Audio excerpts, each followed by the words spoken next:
Hello students, welcome to three steps academy. आज हम study करने वाले हैं इंटीग्रेशन। ये हमारी सीरीज चल रही है जेई नीट सीबीएसई फाउंडेशन, जिसके अंदर हम आज इंटीग्रेशन स्टडी करेंगे। सबसे पहले स्टूडेंट्स हम ये जानने की कोशिश करेंगे हमें इंटीग्रेशन की रिक्वायरमेंट क्यों पड़ती है, इंटीग्रेशन हमें क्यों चाहिए। देखो, ये थोड़ा सा एक टिपिकल और मुश्किल टॉपिक है। इसको आज आप थोड़ा समझोगे, थोड़ा हम जैसे जैसे आगे प्रैक्टिस करेंगे, जैसे जैसे और चैप्टर चलेंगे, इनका रिक्वायरमेंट जैसे होगी, इनकी प्रैक्टिस जैसे होगी, उसके साथ साथ आपको और अच्छे से समझ में आएगा इंटीग्रेशन। इसके अलावा जो बाकी के मैंने आपको मैथमेटिकल टूल्स बताए हैं, वो सारे मैथमेटिकल टूल काफ़ी इजी है, बहुत आसान है, लेकिन इंटीग्रेशन इतना आसान नहीं है। इंटीग्रेशन को स्टडी करने के लिए आपको कम से कम इसकी 4 से 5 बार प्रैक्टिस करोगे, जितने बहुत सारे इसके क्वेश्चंस करोगे, उसके बाद ये आपके समझ में आता है। लेकिन फिर भी हम एक कोशिश करते हैं इसको बहुत अच्छे से, बहुत धीरे धीरे स्टडी करने की। देखो, सबसे पहले हम स्टडी करते हैं, हमने स्टडी किया था डिफरेंशिएशन। डिफरेंशिएशन क्या होता है? डिफरेंशिएशन जो हमने स्टडी किया था उसके बारे में आपको ये पता है कि कुछ क्वांटिटी हमारे पास ऐसी होती है, जैसे कि वेलोसिटी। तो हमें पता है कि velocity is a rate of change of displacement. हम बात करें एक्सेलरेशन, तो acceleration is a rate of change of velocity. हम फोर्स की बात करें, force is a rate of change of momentum. हम पावर की बात करें, power is a rate of change of work done. तो ये हमारे पास कुछ क्वांटिटीज है, इन क्वांटिटीज को फाइंड आउट करने के लिए हमें इनकी rate of change find out करनी है। तो रेट ऑफ चेंज कैलकुलेट करने के लिए, इनको पता करने के लिए हम क्या करते हैं, डिफरेंशिएशन करते हैं। तो वेलोसिटी का डिफरेंशिएशन करेंगे तो हमें एक्सेलरेशन मिलेगा, डिस्प्लेसमेंट का डिफरेंशिएशन करेंगे, वेलोसिटी मिलेगी, मोमेंटम का डिफरेंशिएशन करेंगे तो हमें फोर्स मिलेगा। बहुत सारी क्वांटिटीज है जो इस तरीके से डिफरेंशिएशन करने पर उनका रेट ऑफ चेंज पता चलता है और वो दूसरी क्वांटिटीज के अंदर कन्वर्ट हो जाती है।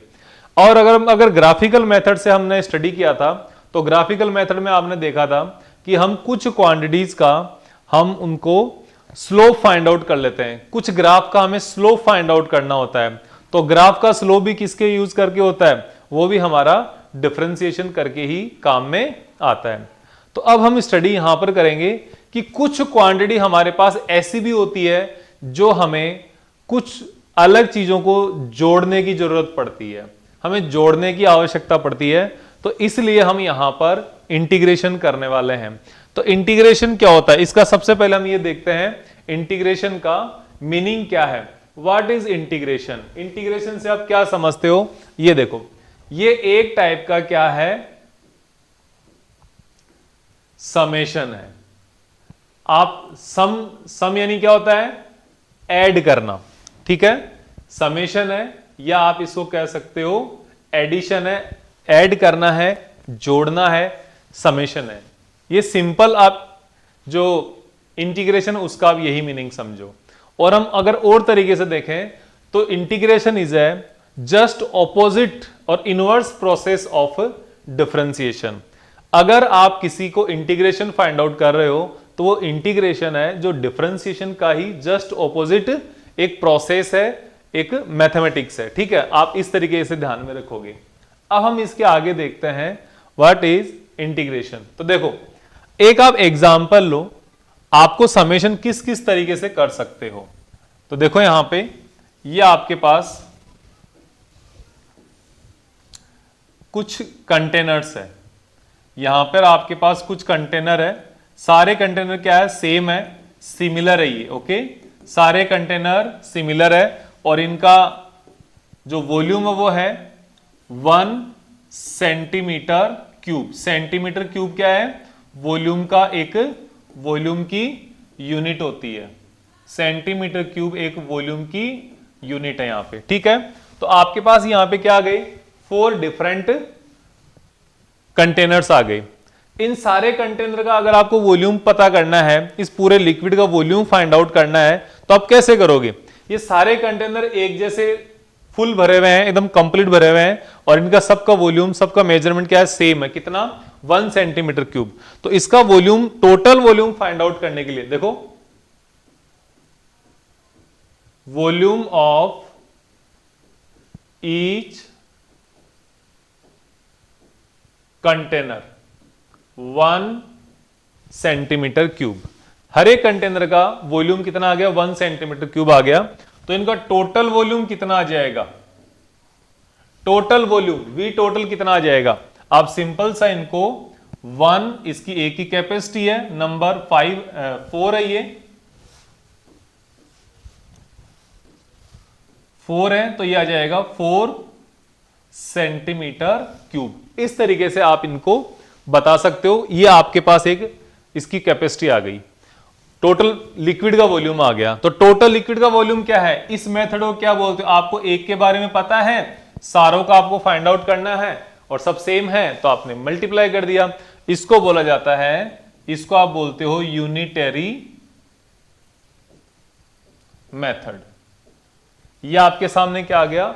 यूनिटरी मेथड आ गया। ठीक है, और हम एग्जांपल लेते हैं इसी टाइप का। तो इसमें देखो क्या आएगा, हमारे पास यही कंटेनर्स है, लेकिन इस बार क्या हुआ, ये सारे कंप्लीट एक जैसे नहीं भरे हुए। ये सारे क्या है? फुल नहीं भरे हुए। इनके बारे में अब कोई आधा भरा हुआ है, कोई कंप्लीट भरा हुआ है, ओके, और कोई जो होगा कंटेनर वो बहुत ही थोड़ा, इनमें अलग अलग भरा हुआ है। तो क्या आप अब इनका एक साथ वॉल्यूम फाइंड आउट कर सकते हो? 1 into 4 करके फाइंड आउट कर सकते हो? यूनिटरी मेथड लगा सकते हो क्या? नहीं लगा सकते। तो इस कंडीशन में जो आप वॉल्यूम फाइंड आउट करना है आपको, तो ये यूनिटरी मेथड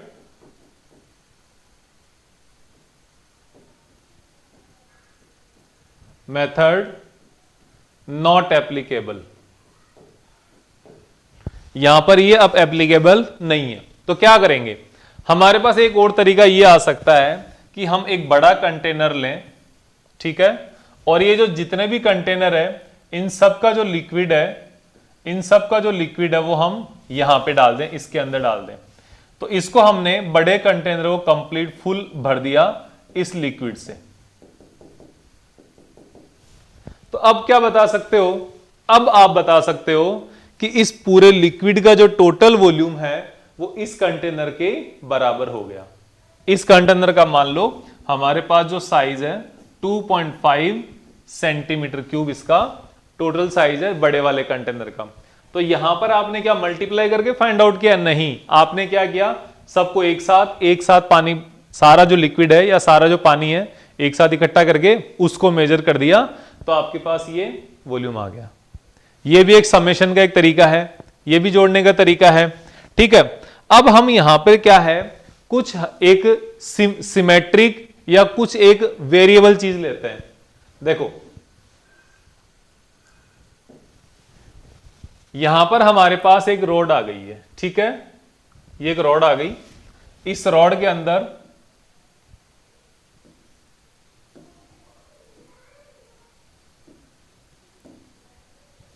ये हमारे पास एक रॉड है, ठीक है। इस रॉड की जो टोटल जो लेंथ है यहां से लेकर, इसकी जो टोटल लेंथ है यहां से लेकर यह है 3 मीटर। यहां तक इसकी जो टोटल लेंथ कितनी है? 3 मीटर है, ठीक है। और इसका जो मास डेंसिटी है, कौन सा? लीनियर मास डेंसिटी, वो है 2 kg पर मीटर। लीनियर मास डेंसिटी क्या होता है? मास अपॉन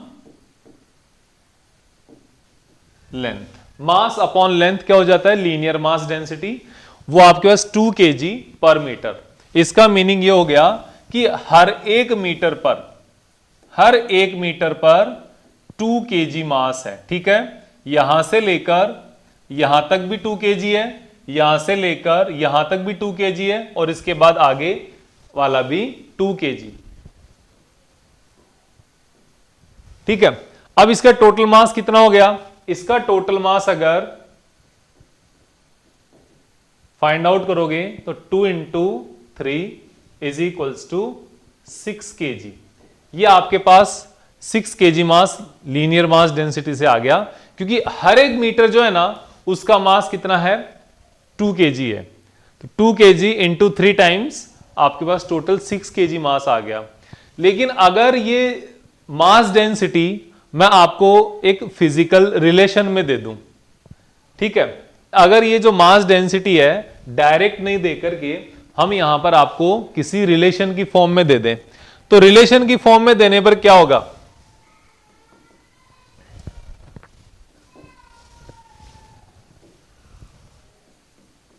इन रिलेशन में अगर ये आपको मास डेंसिटी दे दी जाए तो ये चीज कैसे होगी, यही जो आपके पास जो रॉड है जो आप बना रखे हो वही रॉड हम फिर से लेते हैं। ये जो आपकी रॉड है इस बार इसकी जो लीनियर मास डेंसिटी है ना वो देखो क्या है, लीनियर मास डेंसिटी इस बार है m upon v, sorry m upon l, mass upon length is equals to 2x kg पर मीटर। इस बार आपकी जो लीनियर मास डेंसिटी है 2x kg पर मीटर।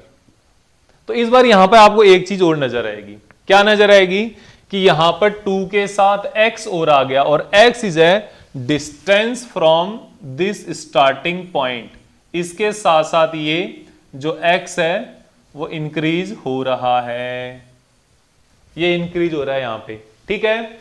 तो यहां पर इस पॉइंट पर x इक्वल्स टू कितना है 0, x इक्वल्स टू कितना है यहां पे 0, तो इसकी जो लीनियर मास डेंसिटी है वो भी कितनी हो जाएगी, यहां पर स्टार्टिंग पॉइंट में x इक्वल्स टू कितना हो गया बेटा, ये 0 हो गया। तो इसकी वजह से आपके पास जो मास डेंसिटी है वो कितनी हो जाएगी 2 इंटू 0 kg पर मीटर। यहां पर 0 kg पर मीटर, यहां पर क्या है वो बहुत ही हल्का है, 0 मास हो गया, ठीक है, जब एकदम स्टार्टिंग बिल्कुल स्टार्टिंग पॉइंट में।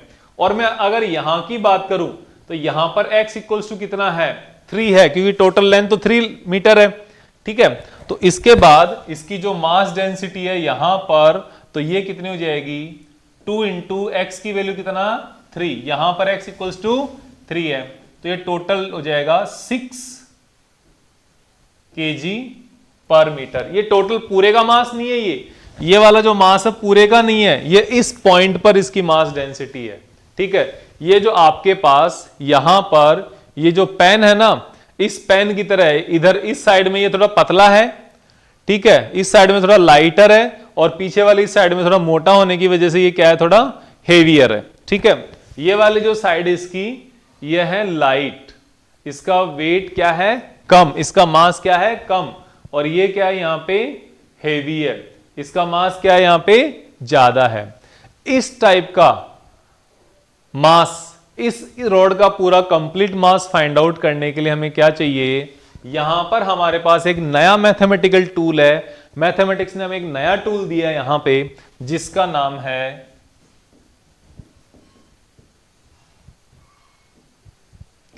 इंटीग्रेशन। इसका नाम है क्या, इंटीग्रेशन। ये आपको याद करना है, ये आपको सीखना है। This is what we know as a integration. Integration जो डिफरेंशिएशन होता है ना उसी की ऑपोजिट प्रोसेस होती है। इंटीग्रेशन जो है वो डिफरेंशिएशन की जस्ट ऑपोजिट प्रोसेस है। वहां पर आप rate of change find out करते हो और यहां पर आप क्या फाइंड आउट करते हो, यहां पे आप फाइंड आउट करते हो समेशन या एडिशन। एक तरीके से डिफरेंशिएशन का मतलब होता है आपके पास बड़ा ओवरव्यू दिया हुआ है और उसको आप छोटे छोटे टुकड़ों में उसको ब्रेक कर रहे हो, तोड़ रहे हो। और समेशन का मतलब है आपको छोटी सी चीज के बारे में पता है और आप उसको जोड़ करके ऐड करके बड़े सारे वॉल्यूम के बारे में पता कर रहे हो, बड़ी सारी क्वांटिटीज के बारे में पता कर रहे हो। इस टाइप का, जैसे 2x, यहां पे लीनियर डेंसिटी कितनी है 2x, तो इसको फाइंड आउट करने के लिए हम क्या करेंगे, इंटीग्रेशन काम में लेंगे। और कैसे काम में लेंगे वो अभी हम इंटीग्रेशन सीख कर आपको पता चलेगा। इंटीग्रेशन थोड़ा मुश्किल है, मैं आपको पहले ही बता रहा हूं, तो इसको आप धीरे धीरे देखना है, ओके। एक बार नहीं है, 2 बार देखना, 3 बार देखना, तब ये अच्छे से आपको। और हाँ, ऐसे देखने से ही नहीं, जैसे जैसे हम इसकी प्रैक्टिस करेंगे, नेक्स्ट चैप्टर्स में बढ़ेंगे, उसके साथ साथ आपको और अच्छे से समझ में आएगा ये, ठीक है। तो देखो आगे, आगे है हमारे पास what are the types of integration. देखो टाइप्स ऑफ इंटीग्रेशन में एक तो यही आ गया, क्या ये जो रॉड है इसका हम जो मास फाइंड आउट करेंगे, इसका टोटल जो हम मास फाइंड आउट करेंगे कितना केजी है, तो इसके लिए आप इंटीग्रेशन कहां करोगे, इसकी साइज कितनी है, इसकी साइज आपको पता है x इक्वल्स टू 0 से स्टार्ट हो रही है और x इक्वल्स टू 3 तक जा रही है। तो आपके पास क्या यहां पे इसका स्टार्टिंग पॉइंट और इसका एंडिंग पॉइंट दोनों आपको पता है, तो this is called definite integration. ये एक लिमिट वाला इंटीग्रेशन है, एक डेफिनेट इंटीग्रेशन है। इसकी हमें पता है स्टार्टिंग पॉइंट कौन सा है और इसका फाइनल पॉइंट कौन सा है, इसका आइडिया है हमें। लेकिन कुछ ऐसा भी इंटीग्रेशन होगा जिसमें हमें ना स्टार्टिंग पॉइंट के बारे में पता होगा ना उसके फाइनल लास्ट पॉइंट के बारे में पता होगा, इसलिए उसको बोला जाएगा इनडेफिनेट इंटीग्रेशन। उसको क्या बोला जाएगा, इनडेफिनेट इंटीग्रेशन। तो what are the types of integration, there are two types of integration, okay?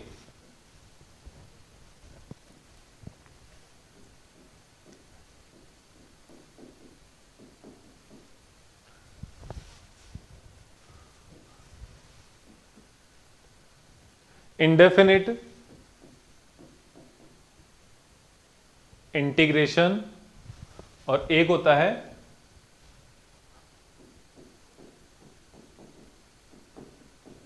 Definite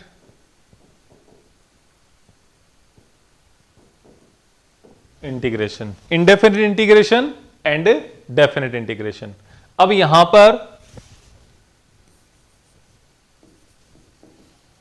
start point and and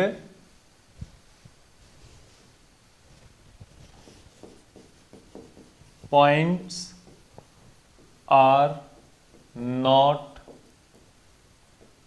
known, या आप कह सकते हो limits are not known। इसकी लिमिट्स पता नहीं है, लेकिन यहां पर जो डेफिनेट इंटीग्रेशन है यहां पर इसकी start point and and point क्या होते हैं, नॉन हो। कहां से आपका इंटीग्रेशन स्टार्ट हो रहा है और कहां तक आपको इंटीग्रेशन करना है, ये दोनों ही चीज यहां पे क्या होगी, नॉन होगी, और इंडेफिनेट इंटीग्रेशन में यहां पे अननोन होगी। तो आप इसको ये भी कह सकते हो लिमिट्स नॉन होती है यहां पे, ठीक है। तो एक तो आपका इंडेफिनेट इंटीग्रेशन हो गया, एक आपका डेफिनेट इंटीग्रेशन हो गया। अब इंटीग्रेशन को रिप्रेजेंट कैसे करते हैं, ये होता कैसे है, इसके बारे में हम आगे देखते हैं। देखो इंटीग्रेशन को रिप्रेजेंट करने के लिए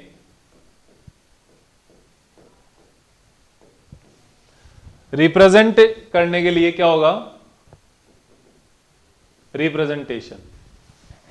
देखो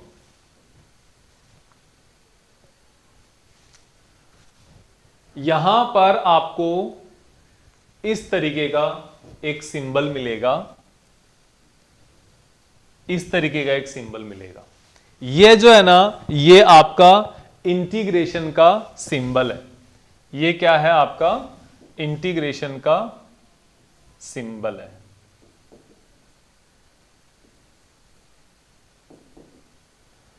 इसके साथ यहां पर कोई एक ऐसा फंक्शन लिखा हुआ होगा जिसका इंटीग्रेशन करना है। ओके, यहां पे क्या लिखा होगा, एक फंक्शन होगा, ये होगा एक function to be integrate, function to be integrate, ऐसा फंक्शन होगा जिसका इंटीग्रेशन करना है, और इसके साथ में एक dx होगा या dy होगा या dz होगा या dA होगा, कुछ भी होगा, d के साथ में होगा। ठीक है, तो ये x है ना यहां पे, ये क्या है, ये है वेरिएबल। अब देखो इसमें एक आपको x वेरिएबल मिल गया, तो इस x के अलावा जो भी इस d के साथ में x है, यहां पे इस फंक्शन में इस x के अलावा जो कुछ भी लिखा हुआ रहेगा ना, उसको आप क्या मान लोगे, उसको कांस्टेंट मान लेना।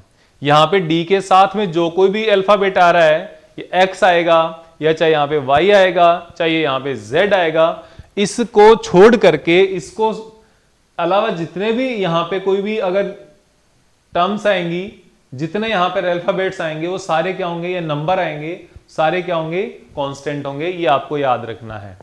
नंबर्स तो सारे कांस्टेंट होते ही है, जो यहां पे अल्फाबेट्स होंगे रिप्रेजेंटेशन के लिए, वो भी सारे क्या हो जाएंगे, यहां पर कांस्टेंट हो जाएंगे। इसको छोड़ करके, इस dx को छोड़ करके, x, इसका मतलब यह है इसके रेस्पेक्ट में आपको इंटीग्रेशन करना है। ओके, इंटीग्रेशन का सिंबल ये हो गया, और ये किसका सिंबल हो गया, ये हो गया एक इंडेफिनिट इंटीग्रेशन। ये हो गया आपके पास इंडेफिनिट इंटीग्रेशन। ओके, ये आपको ध्यान रखना है। फिर एक दूसरा होता है डेफिनेट इंटीग्रेशन, जो आपको अभी बताया था हमने, वो इस तरीके से होता है। सिंबल यही आएगा, ये जो आपके पास फंक्शन है यहां पर ये ऐसा ही होगा, ठीक है। इसके साथ में जो dx आएगा वो ऐसे ही आएगा, dx dy dz जो कुछ भी आना है, dx मान के चलो अभी आप, आपके स्वास्थ्य के लिए भी dx ही सही है, dx ही आपको सही रहेगा, ठीक है। अब इसके बाद हमारे पास क्या है, यहां पर लिमिट्स और आ जाएगी, यहां पर कुछ लिमिट्स और आ जाएगी, कुछ लिमिट्स और आ जाएगी। ये लिमिट्स मान लो यहां पे मैंने a रख दी, यहां पे मान लो सपोज मैंने b रख दी, a टू b। कैसे होगा ये हमारे पास जस्ट सामने आएगा। ओके, इंडेफिनिट इंटीग्रेशन और ये क्या है, डेफिनिट इंटीग्रेशन। इसमें कुछ हमारे पास सबसे पहले क्या होगे, कुछ इसके फॉर्मूले होंगे कि इंटीग्रेशन करने के लिए हमें कौन सा फॉर्मूला यूज करना है। उन फॉर्मूले के बाद में, फॉर्मूले के आगे हम क्या यूज करेंगे, इनको सॉल्व करना स्टार्ट करेंगे। काफी सारे क्वेश्चंस हैं हमारे पास, और बहुत सारे हमारे पास इसके कुछ 5 या 6 फॉर्मूला है ओनली। ओके, जिसमें से आपको सबसे ज्यादा इंपॉर्टेंट एक फॉर्मूला तैयार करना है। आपको तैयार 5 और 6 जितने वो सारे करने हैं। टोटल इसके फॉर्मूले हैं करीब करीब 20 के आसपास फॉर्मूले हैं इसके, नियरली 20, 16 टू 20 के बीच में शायद, तो नियरली 20 मान के चलो। इसमें से भी मैं आपको केवल और केवल यहां पर 6 फॉर्मूले बताऊंगा। ओके, इन 6 को आपको तैयार करना है। 6 को तैयार कर लोगे, ये मान लो आपके इंटीग्रेशन का पूरा काम हो जाएगा 11th एंड 12th फिजिक्स के लिए। ओके, फिजिक्स और केमिस्ट्री में इतने ही आएंगे। मैथ के अंदर आप जितना फॉर्मूला आपको लर्न करना है, मैथ के अंदर जितना आपको तैयार करना है, वो आपके अलग से होंगे, ठीक है। तो ये आपको देखना इसके लिए। अब हम आगे बात करते हैं क्या, इंटीग्रेशन। ये देखो, ये आपका इंटीग्रेशन का एक मैंने तरीका बता दिया, इंटीग्रेशन रिप्रेजेंट करने का तरीका बता दिया। If y is a function, y is equals to fx, y एक fx इज अ फंक्शन है, तो इसका इंडेफिनिट, जो इंडेफिनिट इंटीग्रेशन आएगा वो कितना होगा, इंटीग्रल इज, इंटीग्रल मतलब इंटीग्रेशन, ये जो इंटीग्रल है ना, ये आपका इंटीग्रेशन ही है, ध्यान रखना, ठीक है। इंडेफिनिट इंटीग्रल इज, इंटीग्रल का मतलब है ना, ये और कुछ मत समझ लेना, इसका मतलब क्या है, इंटीग्रेशन ही है। इसका मतलब यहां पर इंटीग्रेशन से ही है, आपको इसे ध्यान में रखना है। तो आगे देखो, अब इंटीग्रेशन इज डिनोटेड बाय, तो इसका इंटीग्रेशन देखो, इंडेफिनिट इंटीग्रेशन, ये तो हो गया आपके पास इंटीग्रेशन का सिंबल, इंटीग्रेशन सिंबल हुआ कि नहीं हुआ। फिर ये हो गया आपके पास इसका function fx, y equals to fx। फिर dx का मतलब हो गया इसके रेस्पेक्ट में आप इंटीग्रेशन कर रहे हो, तो इसका इंटीग्रेशन का जो भी फॉर्मूले से आंसर आएगा, जो कुछ भी होगा, मान लिया मैंने इसका फॉर्मूला आंसर fx है, कैपिटल fx है। ओके, तो fx प्लस सी, इंडिफिनिट इंटीग्रेशन के लिए, बिना लिमिट वाले इंटीग्रेशन के लिए, इंडिफिनिट इंटीग्रेशन के लिए आपको ये एक कांस्टेंट रखना जरूरी है, ये एक कांस्टेंट रखना जरूरी है, क्योंकि यहां पर इंडिफिनिट इंटीग्रेशन है, ठीक है। ये जो किस पे डिपेंड कर रहा है ये अलग बातें हैं, ये आपको और हमारे समझने के लिए नहीं है, मुझे पता है, लेकिन मैं बताऊंगा तो भी इतना जरूरी नहीं है इसके लिए बताना। ये मान के चलो ये उसकी जो लिमिट्स नहीं है ना, उनके कारण है, क्योंकि कोई भी इंटीग्रेशन होता है ना, उसकी जब हम लिमिट्स रखते हैं, अगर उसकी लिमिट मान लो 0 रख दी हमने, स्टार्टिंग पॉइंट क्या होता है 0 रख दिया, कुछ ना कुछ वैल्यू तो रहती होगी, तो वो पॉइंट यहाँ पे जो कुछ भी वो वैल्यू रहती है 0 पर, वो यहाँ पे क्या है 0 से पहले या उस लिमिट से पहले जो वैल्यू होती है वो c होता है। तो हमने यहां पर एक आर्बिट्रेरी कांस्टेंट रख दिया कि भी कोई भी अगर है गलती है तो उसको क्षमा करने के लिए c उपलब्ध है। ओके ठीक है। हाँ अब आगे देखो क्या है, इसके आगे हम देखेंगे फॉर्मूला आएगा शायद। हाँ फॉर्मूला, इंटीग्रेशन फॉर्मूला, ये ऐसा फॉर्मूला सबसे ज्यादा काम आने वाला, सबसे पहले काम आने वाला फॉर्मूला आपके पूरे कंप्लीट चैप्टर्स में, कंप्लीट सिलेबस में ये है। इसके पहले कोई फॉर्मूला नहीं चाहिए आपको, ठीक है, क्योंकि आपको पता था y इज इक्वल्स टू या fx is equals to x to the power n का डिफरेंशिएशन किया था आपने सबसे पहले। तो इसका डिफरेंशिएशन क्या हो रहा था d अपॉन dx। देखो ये जो d अपॉन dx है ना, उसका मतलब ही क्या है, ये सपोला जो है यहाँ पे इस तरीके से, नाक जो बना हुआ है यहाँ पे, स्नेक जो बना हुआ है इस तरीके से, ठीक है। तो ये देखो d upon dx, x to the power n का डिफरेंशिएशन क्या होता था, n जो पावर है वो मल्टीप्लाई में आ जाती थी और x to the power n minus 1 हो जाता था। किया था ना ये फॉर्मूला, सेम इसी तरीके का फॉर्मूला हमारे पास यहाँ पे इंटीग्रेशन में है।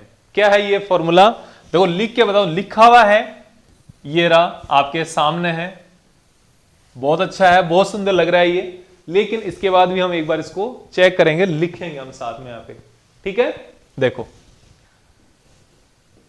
x to the power n dx, ये जो है ना ये आपका इंटीग्रेशन का सिंबल हो गया, और ये जो आपके पास इसका fx फंक्शन हो गया, और ये आपके पास dx जिसके रेस्पेक्ट में इसका इंटीग्रेशन करेंगे, ठीक है।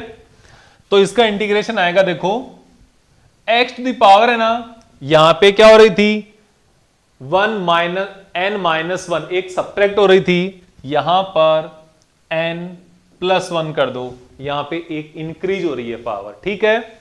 फिर नीचे डिवीजन में जो इंक्रीज हो चुकी है पावर, उससे डिवाइड कर दो, n प्लस 1 से आपने क्या कर दिया, डिवाइड कर दिया, प्लस c, ये आपके पास फॉर्मूला आ गया, x to the power n का फॉर्मूला आ गया। x to the power n का इंटीग्रेशन क्या होगा, ये x to the power n plus 1 upon जो नई पावर आई है उससे डिवीजन, यहां पे डिवीजन की जगह मल्टीप्लिकेशन कर रहे थे और वो पुरानी पावर का ही मल्टीप्लिकेशन कर रहे थे, किसमें, डिफरेंशिएशन में। तो यहां पर ये थोड़ा सा ऑपोजिट है, और प्लस c, वहां पे प्लस c नहीं है डिफरेंशिएशन में, लेकिन इंटीग्रेशन में प्लस c लगाना पड़ेगा। ये जो c है ना, ये बहुत सारी चीजों को संभाल लेगा, तो इसलिए हमें इनको ज्यादा करने की जरूरत नहीं है, ये c हमें लगाना है, ठीक है। अब हम आगे बात करते हैं, आगे देखते हैं क्या आता है। ये आता है इवेल्युएट, क्वेश्चन है सॉल्व करना आपको, सॉल्व करने के लिए हम देखो यहां पे आगे करते हैं। सबसे पहले आ गया ये, तो देखो इसके लिए हम एक काम करेंगे, देखो बताऊंगा, इसके पहले हम ये वाला सॉल्व करते हैं, ठीक है, या पहले ये वाला कर लो। और हाँ, इसके लिए मैं आपको एक और कंडीशन भी है इसकी, वो बता देता हूं। ये वाला फॉर्मूला जब आएगा x to the power n equals to x to the power n plus 1 upon n plus 1 plus c, ये कब नहीं होगा, जब n इक्वल्स टू, यहां पे ये c नहीं है, ये क्या है n इक्वल्स टू 1 नहीं होना, माइनस 1 नहीं होना चाहिए, n is not equals to minus 1, ये n की वैल्यू माइनस 1 नहीं होनी चाहिए। अगर ऐसा होगा तो ये फॉर्मूला काम नहीं करेगा, ठीक है। ऐसा है मतलब कि x to the power minus 1 लिख दोगे ना, तो ये वाला फॉर्मूला काम नहीं करेगा, x to the power minus 1 लिखने पर ये फॉर्मूला काम नहीं करेगा आपका, ठीक है। तो इसे संभल के रखना, ठीक है। तो आगे देखते हैं, देखो ये अब यहां पर क्या है, सबसे पहले है x to the power 3, 2 into x to the power 3। तो देखो सबसे पहले स्टार्ट करते हैं, हमारे पास एक यहां पे एक ये अलग कांस्टेंट आ गया जिसका नाम क्या है 2 है। ये 2 एक कांस्टेंट आ गया। तो हम क्या करेंगे, इस इंटीग्रेशन को सॉल्व करने के लिए सबसे पहले इस 2 को बाहर निकाल लेंगे। ये 2 क्या आ गया, बाहर आ गया। ठीक है, जो भी इस इंटीग्रेशन में जो कुछ भी यहां पर कांस्टेंट जो मल्टीप्लाइड होगा उसको बाहर निकाल लोगे। तो क्या आ गया, 2 बाहर आ गया, इंटीग्रेशन x⁻³ dx। इसका हमें सॉल्व करना है, इसका हमें इंटीग्रेशन कर देंगे। तो क्या आ जाएगा, 2 इंटू, अब इसका इंटीग्रेशन हो जाएगा x⁻³ + 1 अपॉन 3 + 1 प्लस c। ये c आपके सामने आ गया। ठीक है, फिर है इसको आगे 2 into x⁻³ 3 + 1 4 upon 4 plus c, और आप इसको लिख सकते हो 2 से ये 4 कैंसिल हो जाएगा, तो ये आएगा x⁻⁴ अपॉन 2 बचेगा नीचे प्लस c। ये आपका यहां पर डिजायर्ड आंसर आ गया, इसका इंटीग्रेशन आ गया। ठीक है, फिर यहां पर इवेल्युएट 2x dx। तो सबसे पहले इसको सॉल्व करने के लिए 2 तो बाहर आ जाएगा क्योंकि ये तो कांस्टेंट है। देखो कांस्टेंट जो भी होगा वो बाहर मल्टीप्लाई में आ जाएगा। ठीक है, इसके बारे में हम और बात करेंगे। यहां पे आपके सामने ये बाहर मल्टीप्लाई में आ गया, और इंटीग्रेशन x dx। अब x dx में यहां पर x की पावर कितनी है, इसके लिए यहां पर x की कितनी पावर है इस वाले केस में, जिसकी पावर कुछ नहीं होती, जिसकी पावर दिखाई नहीं देती, उसकी पावर क्या है, 1 है। x⁻1 को आप x लिख सकते हो क्या, तो x को x⁻1 लिख सकते हो क्या, ऐसा ही तो आएगा ना। जब ऐसा आ गया तो फिर सोल्व हो गया। 2 इंटू ये तो बाहर आ गया, और अंदर इसका इंटीग्रेशन कितना हो जाएगा, x⁻1 + 1 अपॉन 1 + 1 प्लस c। तो ये क्या हो जाएगा,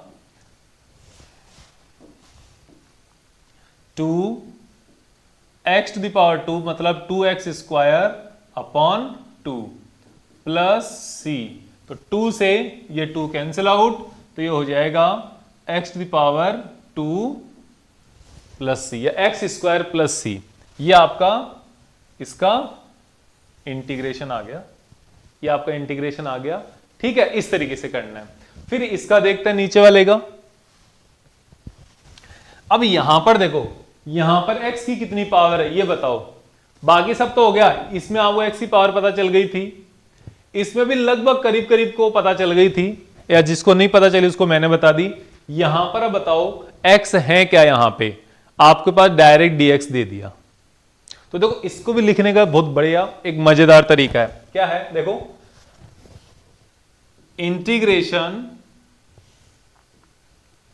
dx, जिसके साथ कोई भी मल्टीप्लाई में नहीं होता, कोई भी जिसके साथ खड़ा नहीं होता, उसके साथ हम यहां पर 1 लगा सकते हैं क्या, 1 लिख सकते हैं क्या, बिल्कुल लिख सकते हैं। जब आपने यहां पे 1 लिख दिया तो 1 किसका आंसर होता है,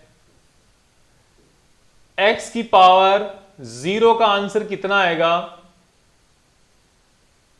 x की पावर 0 का आंसर कितना आएगा, x ही नहीं, x ही नहीं, किसी का भी power 0, x⁻0, okay, y⁻0, z⁻0, 10⁻0, ये वाला साइन की पावर 0, ठीक है, और 1 की पावर 0, 100 की पावर 0, किसी भी संख्या की पावर 0, इनमें से सब का आंसर कितना है, इनका कंबाइन में सब का आंसर कितना है, 0। किसी भी नंबर, किसी नंबर, अल्फाबेट, किसी भी क्वांटिटी की पावर 0 मतलब 1। तो यहां पे हमने 1 की जगह x की पावर 0 लिख दिया, 0 लिख दिया, n की वैल्यू आएगी नहीं आई, तो आंसर आपके सामने आएगा। क्या आएगा, देखो सॉल्व करो इसको, इसको सॉल्व करने पर आएगा X to the power 0 plus 1 upon 0 plus 1 plus C. C तो देखो अपने आप ही लिख दो आप, तो ये आ गया x to the power 1 upon 1, नीचे भी 1 होगा ना, 0 प्लस 1 और 0 प्लस 1 प्लस सी, या आप कह सकते हो x प्लस सी। ये तो आप इस चीज को ध्यान में रखो अब से कि जो dx होगा ना, इंटीग्रेशन dx, इसका आंसर x आ जाता है या x प्लस सी आ जाता है। तो इस तरीके से आपको याद रखना है। ये आपके पास कि जब कोई नहीं हो किसी के साथ तो उसके साथ एक होता है। कौन? एक। कौन? भगवान। ठीक है, तो भगवान सबके साथ में है, जिसके साथ कोई भी नहीं है उसके साथ कौन है? भगवान। और भगवान क्या है? भगवान एक है। वो एक आपके सामने आ गए यहां पे। फिर इसके बाद हम देखते हैं आगे, ये लो, ये फॉर्मूला आ गए आपके सामने इंटीग्रेशन के। कितने फॉर्मूला बताए थे मैंने आपको 6 फॉर्मूला बताए थे। यहां पे तो 5 ही है, 6 भी नहीं है। चलो हम बना देंगे 6। ओके, देखो ये आपके सामने फॉर्मूला है।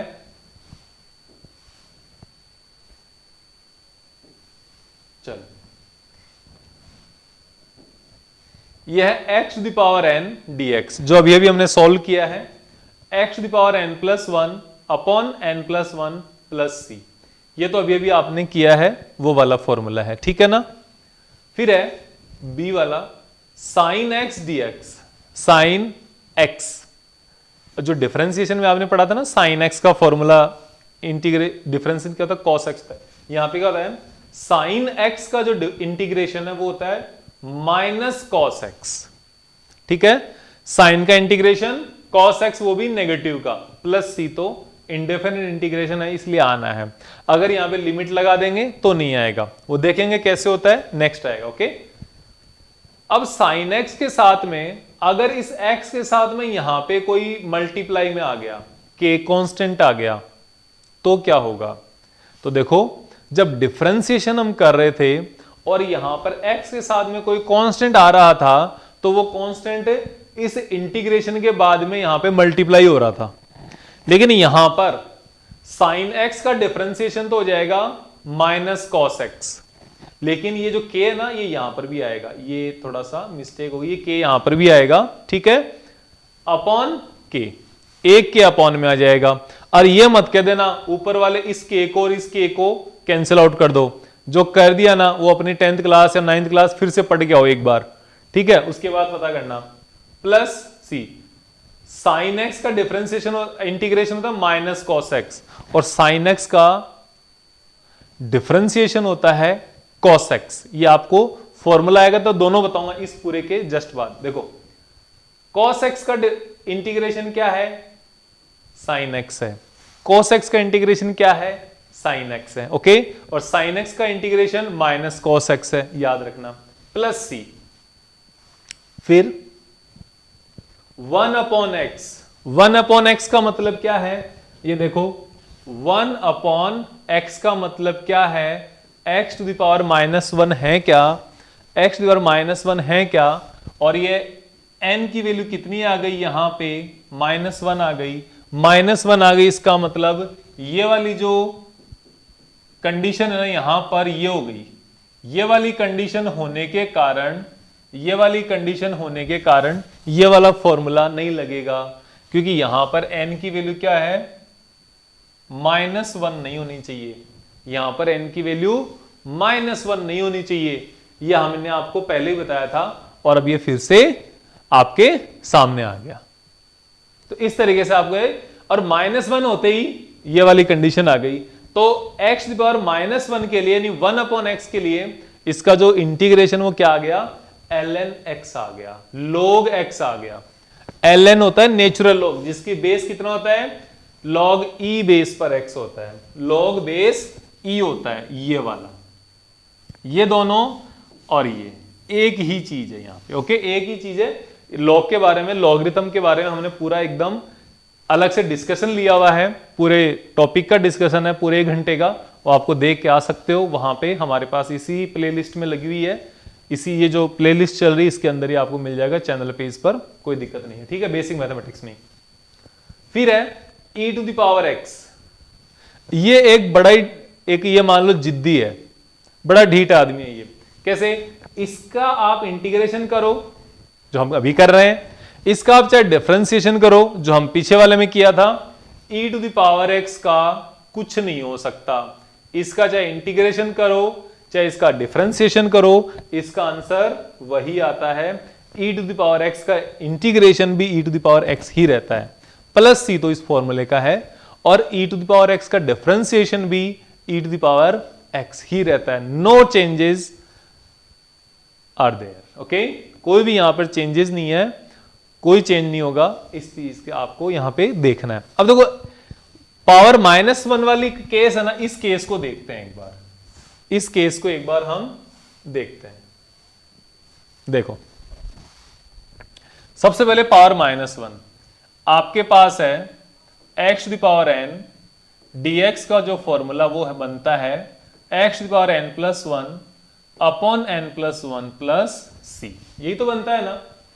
यहां पर मैंने एक बार ले लिया suppose integration 1 upon x dx इसका, तो 1 अपॉन x को क्या लिख सकते हो, x टू द पावर -1 लिख सकते हो ना, लिख सकते हो कि नहीं लिख सकते? ऐसे बिल्कुल लिख सकते हो। तो ये क्या बनेगा, ये बनेगा आपके सामने x to the power -1 plus 1 upon -1 plus 1 plus c। ठीक है, तो यहां पे क्या बना, यहां पे ये बना आपके सामने x to the power 0 plus 1 -1 0 और नीचे भी 0 प्लस c, मतलब ये इंडेफिनिट कंडीशन हो गई है। एक ही आपके सामने इंडेफिनिट कंडीशन हो गई, प्लस c इनफाइनाइट में c ऐड करोगे तो भी इनफाइनाइट होगी, तो ये एप्लीकेबल नहीं है। तो इसीलिए आपके सामने 1 अपॉन x dx की जो वैल्यू वो क्या आ गई, ln x प्लस c। कई जगह पर बहुत सारे टीचर्स और बहुत सारी बुक्स आपको ऐसे भी लिख भी देगी ln mod x या log e बेस पर mod x। ये इसलिए क्योंकि जो log की वैल्यूज है ना वो नेगेटिव के लिए डिफाइन ही नहीं है। log 0 की वैल्यू होती है माइनस इंफिनिटी, लेकिन log -1 की, log -2, log -3 ये जो चीजें हैं, जैसे मान लो मैंने आपके ये सामने ये लिख दूं log -1, चाहे ln मान लो चाहे log मान लो, -2 0 पॉइंट माइनस का 5, ये सारे क्या है, नॉट डिफाइंड, नॉट डिफाइंड है, ये अनडिफाइंड। अभी तक किसी ने, अभी तक मैथमेटिक्स के बारे में, मैथमेटिक्स ने इनके बारे में कुछ भी नहीं बताया। ठीक है, ये साइलेंट है, तो इसलिए इनका कोई भी लॉग नहीं होगा। इसलिए यहां पे पहले मॉड लिखा हुआ है, ये मॉड नहीं भी लिखा है, ऐसे लिखा है, ये दोनों ही उतना ही सही है, ये उतना ही सही है जितना कि ये है, और ये उतना सही है जितना कि ये, दोनों सेम है, कोई इनमें डिफरेंस नहीं है। चाहे ऐसे लिख दो चाहे log e बेस पर लिख दो, जो हमने लास्ट वाले फॉर्मूला में लिखा, दोनों एक ही बात है, एक ही चीज है, इसमें कोई भी डिफरेंस नहीं है। ठीक है, एक तो ये कंडीशन हो गई। इसके बाद आपके सामने एक और कंडीशन है हमारे पास, इंटीग्रेशन साइन एक्स जो होता है ना, साइन एक्स dx, इसका आंसर आता है माइनस कॉस एक्स प्लस सी, और इंटीग्रेशन कॉस एक्स dx जो आता है साइन एक्स प्लस सी। ये अब मैंने आपको बताया था कि जो इंटीग्रेशन है ना, इंटीग्रेशन ये क्या है, ये एक डिफरेंशिएशन का ऑपोजिट प्रोसेस है। मतलब आपने इसका इंटीग्रेशन किया तो ये आना चाहिए, तो इसका डिफरेंशिएशन करने पर यही तो आएगा ना। तो देखो करते हैं, डिफरेंशिएशन d अपॉन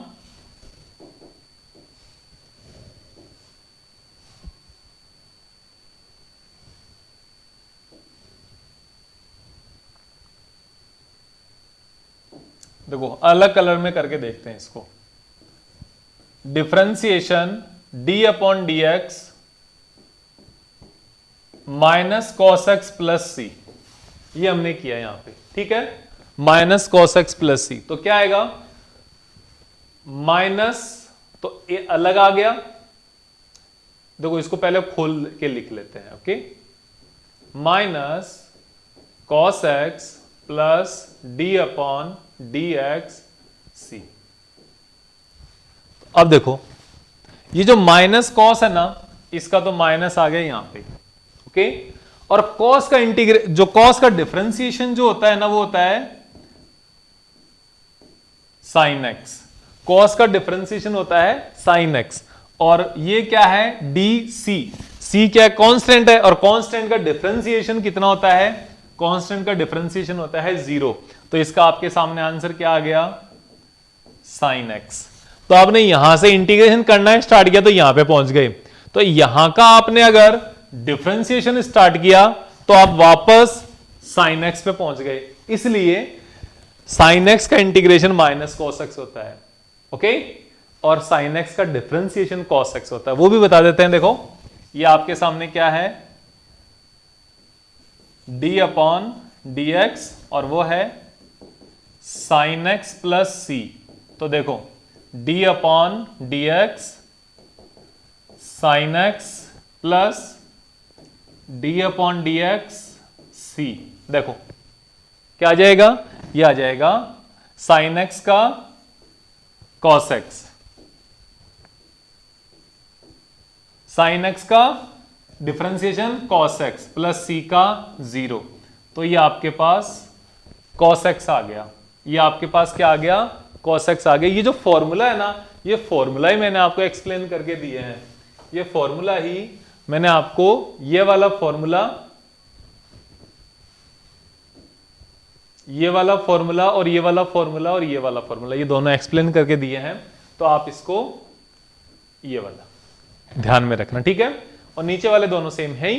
तो आपको इस तरीके से, इसके हमने एग्जाम्पल किए हैं, इस तरीके से आपको यहां पर अलग अलग इंटीग्रेशन के कुछ फॉर्मूला आपको करने हैं। तो ये देखो, इसके लिए मैं आपको बता देता हूं कि आपके पास कोई भी क्वांटिटी है, जैसे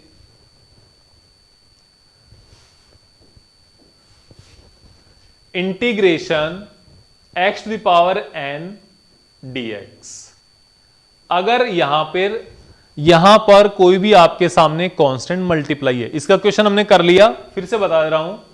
तो आप k को तो बाहर रख लो, फिर अंदर वाले का इंटीग्रेशन कर दो आप, ठीक है। इसका इंटीग्रेशन कर दो तो क्या आ जाएगा, k तो एज इट इज बाहर आ जाएगा, x to the power n+1 upon n+1 plus C, या आप लिख सकते हो k, जो आ गया ना, लिख दिया, ये बहुत है। इस तरीके से k बाहर आ गया, बाकी एज इट इज हो गया। k आपके सामने बाहर आ गया, बाकी आपके लिए क्या यहां पे क्या हो गया, सब कुछ एज इट इज। तो देखो अब आगे क्वेश्चन इसी के बेस पर है। आपको क्या करना है, 6 को बाहर रख लेना है, integration x to the power 5 dx। Simple यही। तो क्या हो जाएगा, 6x to the power 5 + 1 upon 5 + 1 plus C, that's it. और ये क्या हो जाएगा, 6 into x to the power 6 upon 6 plus C. 6 से 6 cancel, x to the power 6 plus C. ये मैंने जानबूझ के 6 लिखा है क्योंकि आपको ये भी पता चले कि इंटीग्रेशन करना ही नहीं है, इंटीग्रेशन के आगे हमें कुछ कभी सॉल्व भी करना पड़ सकता है, ठीक है। और यहां पर अगर हम देखें तो 0, फिर इंटीग्रेशन में dx। तो 0 से जब कोई भी चीज मल्टीप्लाई हो गई, जब 0 से कोई भी चीज मल्टीप्लाई हो गई तो ये क्या हो जाएगा, 0 हो जाएगा। तो इसका आंसर डायरेक्ट 0। कैसे आएगा 0, ये भी करके बताऊं क्या, तो करके बता देता हूं। देखो इसका तो ये हो गया, और इसका आंसर कितना आता है, x प्लस सी आता है, और x प्लस सी 0 से मल्टीप्लाई होने पर 0 ही आएगा, खत्म बात। और क्या है, इतना ही है। तो स्टूडेंट्स